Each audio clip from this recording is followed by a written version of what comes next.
रक्तवर्णा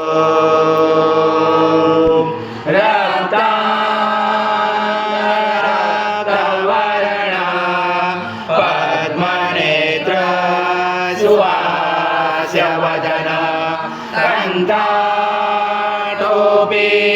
समाना दण्डकमण्डलोदर कडाधर शत त्रैगुण्यरहिता त्रैलोक्यपालक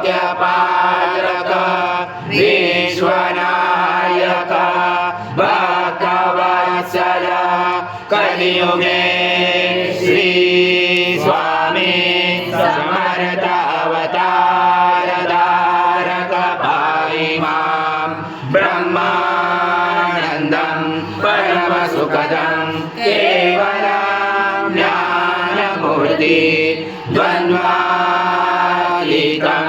गगनसदृशं तत्त्वमस्यादिलक्ष्यम् एकमेत्यं विमलमचलं सर्वदेव साक्षिभूतं भावातीतं त्रिगुणरहितं सद्गुरुं तं नमामि। गुरुर्ब्रह्मा गुरुर्विष्णु गुरुर्देवो महेश्वरः गुरुर्साक्षात् परब्रह्म तस्मै श्री गुरवे नमः।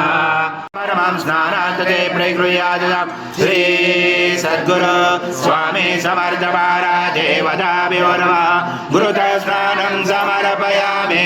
गुरुतः स्नानान्तरेण शुद्धोदक स्नानं समर्पयामि।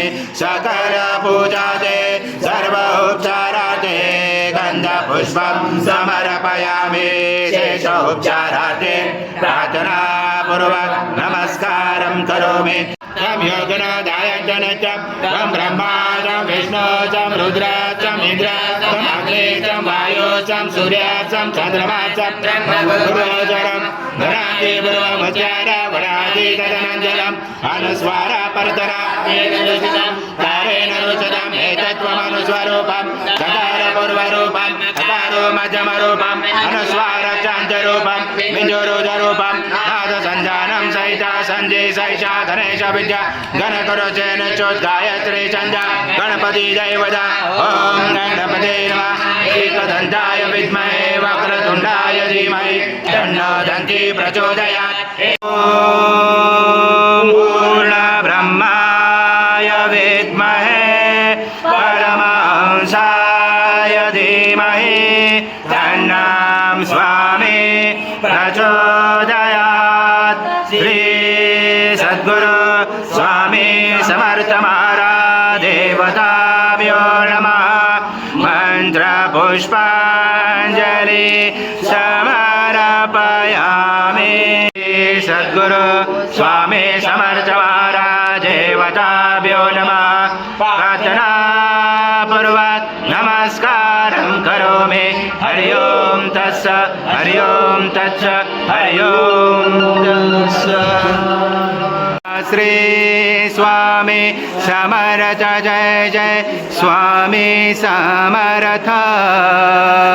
श्री स्वामी समर्थ जय जय स्वामी समर्थ। महाराज श्री स्वामी समर्थ जय जय स्वामी समर्थ।